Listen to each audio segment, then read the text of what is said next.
My name is Laura. My life at 45 was a testament to what hard work and independence could achieve. Over 10,000 a month wasn't just a number, it was my declaration of success in a high-stakes game. Back when I was knee-deep in the MLM hustle, making a name and some solid cash for myself, Tom came into the picture. He was all charm and smarts, totally taken with the way I managed my business and independence that seemed to draw him in like a moth to a flame. He started showing up more, offering to help out with business stuff or just to grab a coffee. I wasn't looking for anything serious, mind you. I liked my freedom, liked making my own rules and breaking them if I felt like it. But Tom, he had a way about him, a persistence that wasn't pushy but kind of endearing. "You're not like most folks I meet in this gig," I told him once over coffee. "Most guys run for the hills when they hear network marketing." Tom chuckled, taking a sip of his coffee. "Maybe I like the view from the hills. Gives me a chance to see who's climbing up to meet me." It was this blend of humor and sincerity that drew me to him. Our meetings became more frequent, and Tom's interest in my world grew. He asked real questions that made me explain my business in a way I hadn't even considered. It was refreshing, invigorating, and, dare I say, flirtatious. We'd sit and chat about everything under the sun, and it wasn't long before he started talking about his mom. Now, I've always been close to my own folks, so hearing him speak so respectfully about his mother caught my attention. It wasn't just talk, you could tell he meant every word, held her in high regard, and that I could respect. "Yeah, my mom's the real deal," he'd say with a kind of pride that lit up his face. "She's been through a lot, raised me all on her own. She's my rock." Hearing that stirred something in me. I've seen my own parents stick out the tough times, their love and respect for each other are constant through it all. I guess that's what got me seeing Tom in a new light. So when he asked me to marry him, it wasn't the grand gesture or the promise of a life of ease that got me to say yes. It was the simple, honest love he had for his family. We got hitched, and those first few months were something out of a dream. Laughs, late night talks about where we wanted our little empire to go, weekend getaways just because we could. I was genuinely happy, thinking I'd found someone who got me, who respected my hustle and had my back. After the initial bliss of our unconventional meeting and the whirlwind romance that followed, settling into married life with Tom brought its own set of challenges. One thing that started to stick out was Tom's relationship with his mother, Carol. It wasn't just close, it was suffocatingly tight. They were on the phone multiple times a day, and our weekends were monopolized by visits to her place. It started to gnaw at me the extent of his attachment and the expectations it placed on us, especially me. One Saturday morning, as we were up for yet another weekend at Carol's, I couldn't hold my tongue any longer. "Tom, do we have to spend every weekend doing chores at your mom's? I mean, doesn't she have anyone else to help out?" Tom looked at me like I just suggested we mow the neighbor's lawn. "Laura, she's old, and it's just us. Who else is going to do it?" I sighed, frustration bubbling. "But it's every weekend. Don't you think it's a bit much? I've got stuff I'd like to do too, His brow furrowed, and he crossed his arms, a clear sign he was digging in. "Look, Laura, she's my mom. She's always been there for me, and now it's my turn. I thought you'd understand that." The conversation was going nowhere, a stalemate between his unwavering loyalty to his mother and my growing resentment towards the situation. It was a red flag flapping furiously in the wind of our relationship, but I chose to ignore it, convincing myself it was just a phase. As weeks turned into months, the red flags multiplied.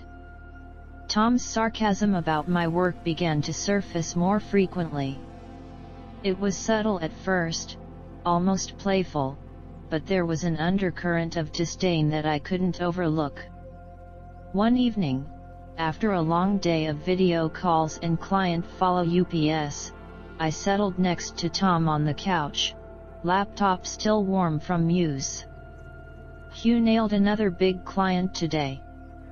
This could be a game changer for us," I said, trying to share my excitement. Tom's eyes glued to the TV, grunted in response. "Oh yeah, that's great. But don't you think it's time you considered a real job, you know, one that doesn't have you glued to that screen all day?" I bristled, my enthusiasm cooling into annoyance. "A real job, Tom, this is a real job. I'm making more than we'd ever dreamed of." "What's not real about that?" he shrugged, not meeting my eyes. "I don't know, Laura. It's just all this network marketing stuff seems a bit dodgy, doesn't it?" The word stung a slap to everything I'd worked so hard to achieve. "Dodgy? You know what, Tom, maybe you should spend a day in my shoes before you start judging." The conversation ended there, but the tension lingered, a thick fog between us that didn't dissipate.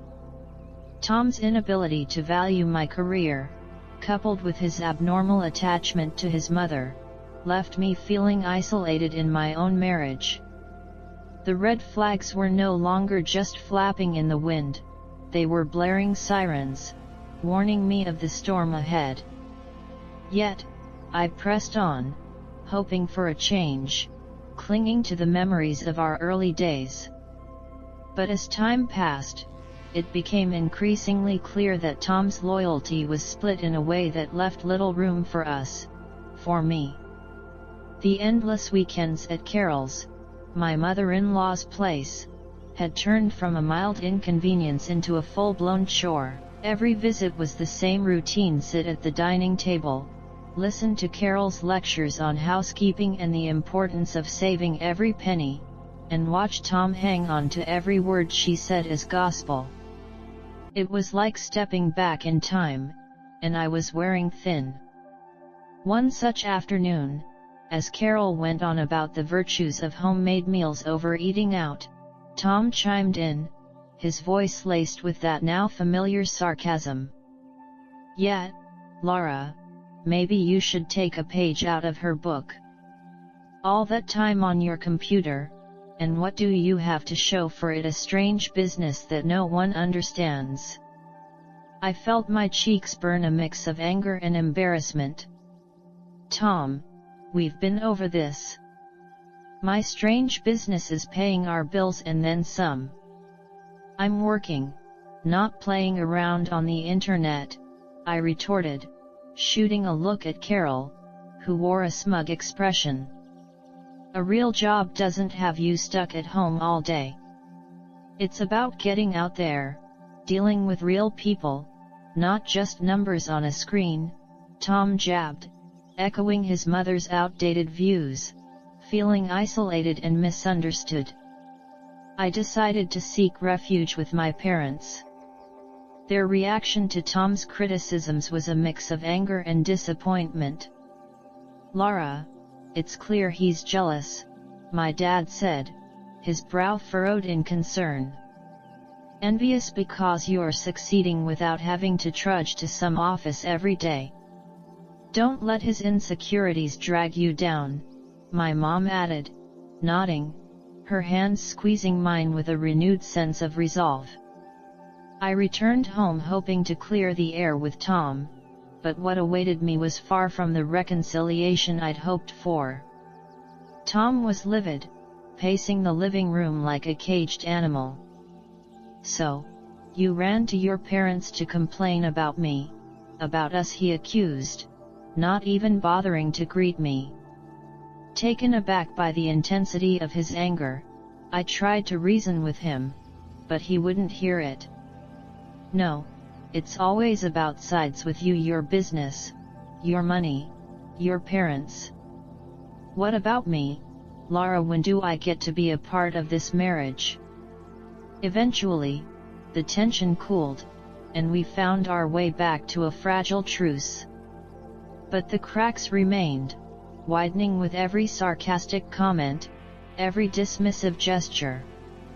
The air was thick with tension, the kind that settles in your stomach like a bad meal, as we sat around Carol's cluttered dining table once again.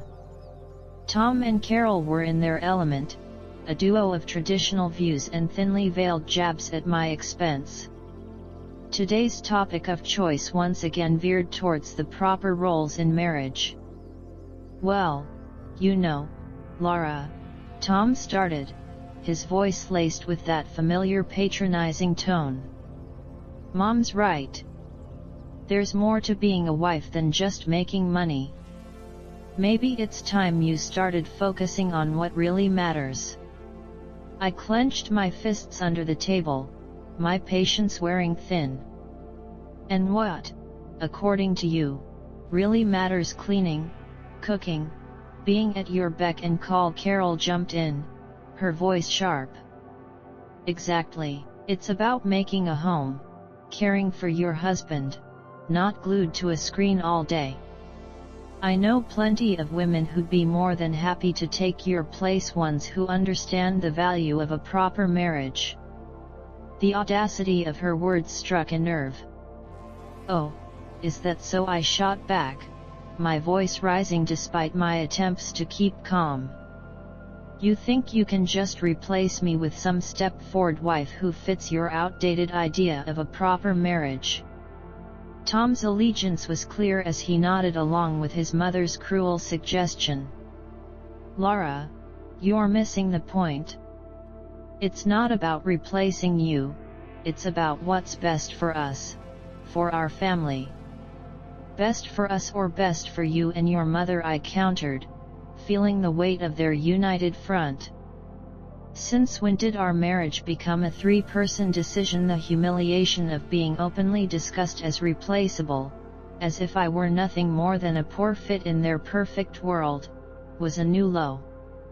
Feeling cornered and outnumbered, I pushed back from the table, my chair scraping loudly against the floor.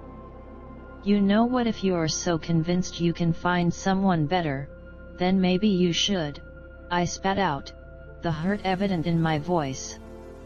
Tom looked taken aback, as if he hadn't expected his words and his mother's to cut so deep, but the damage was done, the line drawn in the sand. I thought marriage was about partnership, support, and love, not constant criticism and unrealistic expectations, I said, my voice steady despite the turmoil inside. There was a heavy silence, one that spoke volumes about the state of our relationship.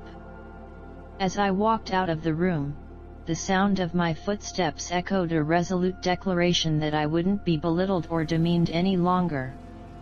After the last blow-up, I was done with the weekend cleanups at Carol's, done with the demoralizing, just done.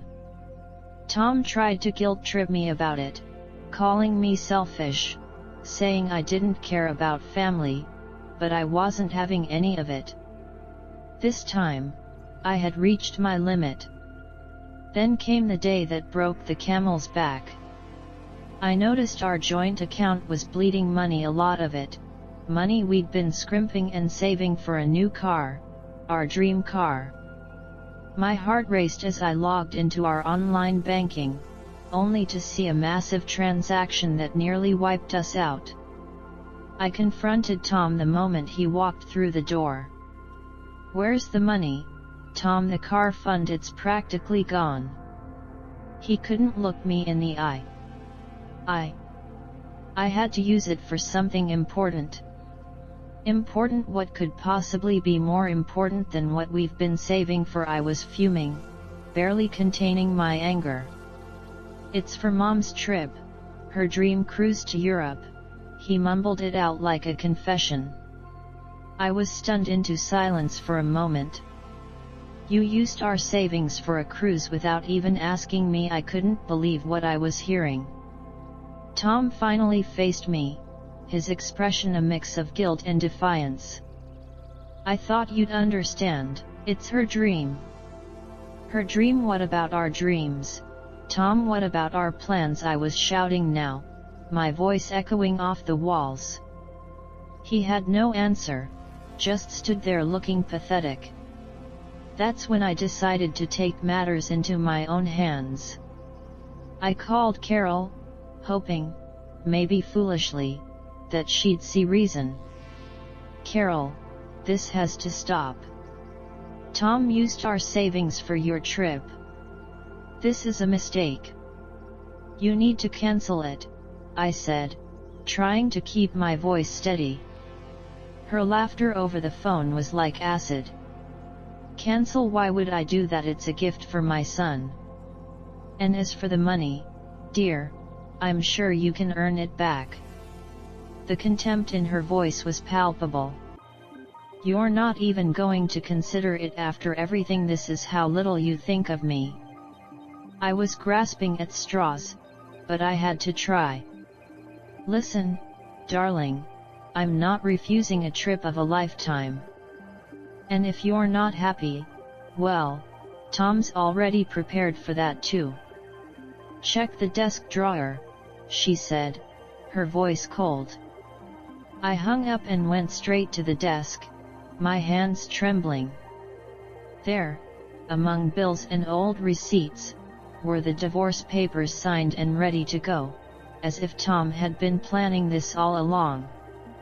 My heart wasn't just broken, it was pulverized. I signed them, my hands steady but my soul in turmoil. Packing my bags felt like erasing a part of my life, a part I once cherished. As I zipped up the last of my luggage, Tom finally spoke up. His words were a cold dagger. I saw how you talked to my mother. No respect. You don't deserve to be in this house. You don't deserve me. His words hit me like a slap. The arrogance, the conceit to think he saw himself as some prize worth fighting over. After everything that happened, it was laughable, if it wasn't so tragic. Yet, well, maybe I don't want to deserve a man who thinks so little of me, who values his mother's happiness over his wife's. My voice was calm, but inside I was a whirlwind of emotion. Tom just shrugged, a smug look on his face. Good luck finding someone who'll put up with you like I did, he taunted. I shook my head, disbelief and anger mingling. Trust me, Tom, the only thing I'll be looking for is peace, something you and your mother never gave me. Leaving that house, I felt a weight lifting off me. It was the end of one chapter and the start of another. Driving to my parents' house, the emotions were overwhelming, but as soon as I saw the familiar front door, a sense of relief washed over me. This was home, this was where I belonged. My parents were shocked at first, but their support was unwavering. You're back now, and that's all that matters, my dad said, his voice firm and comforting. Mom was more fiery. Let him live with his mother if he loves her so much. You'll find peace now without their constant badgering. And she was right. I threw myself into my work, my independence blossoming in the absence of Tom's and Carol's criticism. Saving money became easier without the drain of their demands. Slowly, I started to build a life for myself, one where I was in control, where my achievements were celebrated, not belittled. Living with my parents again, I rediscovered what support and love felt like. It wasn't long before I was able to move into my own place, a small but cozy house that was all mine. No Carol to judge me, no Tom to disappoint me. Just me, my work, and the peace I had longed for. Reflecting on everything that happened, I realized Tom was no prize. The real prize was finding myself again, rebuilding my life on my terms. I found strength I never knew I had and a sense of peace that was priceless. Months had passed since I left Tom and his overbearing mother behind, settling into a rhythm of work, savings, and peace that had long eluded me. My new life was a quiet one filled with small joys and achievements that were entirely my own. Then, out of the blue, my phone rang with a number I hadn't seen in a while. It was Carol. "Hello," my voice was cautious, the old feelings of tension instantly creeping back. "Laura, it's Carol. We need your help." Her voice was shaky, a far cry from the competent, often haughty tone I was used to. I was taken aback. "My help? Why would you call me after everything?" "It's Tom," she said, and I could hear the strain in her voice. "He's sick, Laura. Very sick. Lung cancer." The news hit me harder than I expected. Despite everything, I felt a pang of concern. "I'm sorry to hear that," I couldn't believe what I was hearing. Carol continued, her voice pleading. "Because he needs you, Laura. He needs your support, your forgiveness. We need the money for his treatment. You were always the one who managed to pull things together." I was stunned into silence for a moment. The audacity of her request left me speechless. "You want my money after you practically pushed me out of your lives?" Carol's voice hardened. "You can hold on to your grudges, Laura, but this is life and death. You are his wife. Doesn't that mean anything to you?" The old Carol was back, it seemed. "Being his wife didn't seem to mean much when you two were scheming behind my back," I retorted, my initial shock turning into indignation. "Laura, please, please.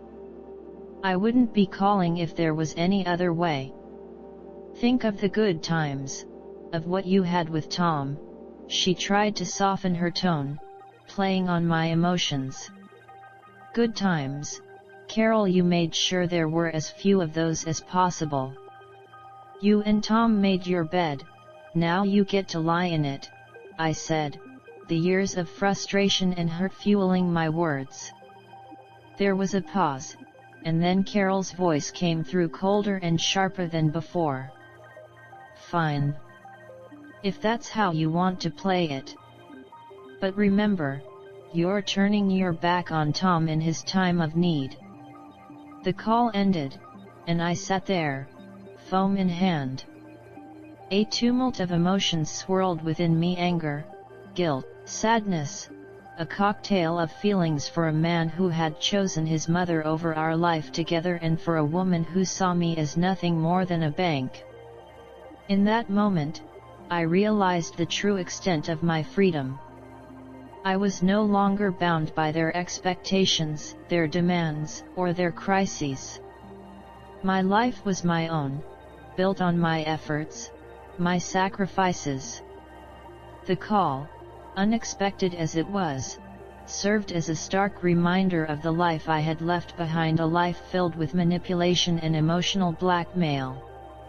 As I put the phone down, a sense of resolve settled over me.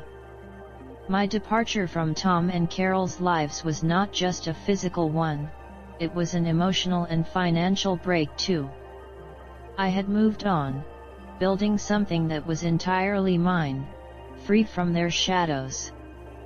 I started diving into investments, reading every book and article I could get my hands on, and slowly I began to see the fruits of my labor. My world became numbers and trends, a far cry from the emotional turmoil I left behind. Word got around, as it always does, about Tom's worsening condition and how Carol was barely managing. They had blown through whatever savings they had, living a life far removed from the comfort they once knew. Carol, ever the martyr in her own story, made sure everyone knew how I abandoned them in their time of need, painting me as the heartless ex-wife. I heard these rumors from Jenna one afternoon over coffee. She hesitated before telling me, probably expecting me to react. The truth was, I felt nothing but a distant pity for them. Can you believe it, Laura? Carol's out there telling anyone who will listen about how you left them high and dry, Jenna said, her voice tinged with disbelief. I shrugged, taking a sip of my coffee. Let her talk, Jenna. Her words don't touch me anymore.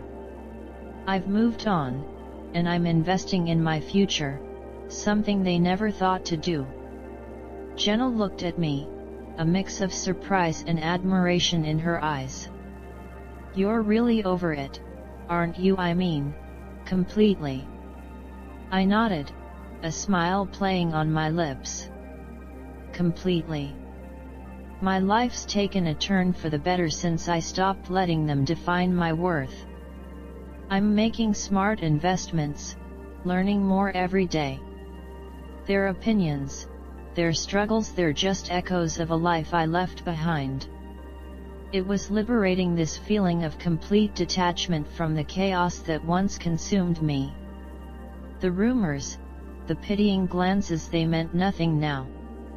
I was building something lasting, investing in myself and my future. The contrast between my growing stability and their dwindling fortunes was stark, but it was the result of choices we each made. As I continued to expand my knowledge and portfolio, the satisfaction of seeing my investments grow was unmatched. I was proving to myself, more than anyone else, that I could thrive on my own terms.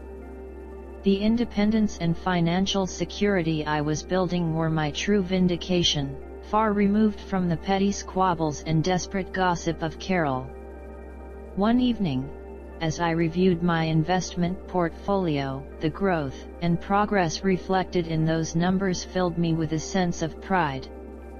This was real, tangible proof of my resilience and foresight. The rumors, Carol's bitterness, Tom's struggles, they were just background noise to the symphony of my new life. In this quiet moment of reflection, I realized the true extent of my transformation. I had not only survived the storm but emerged stronger, wiser, and more determined. My past with Tom and Carol was a chapter closed, a lesson learned, and my future was a canvas I was eager to fill with the colors of success and peace. Thanks for watching, and see you in the next video.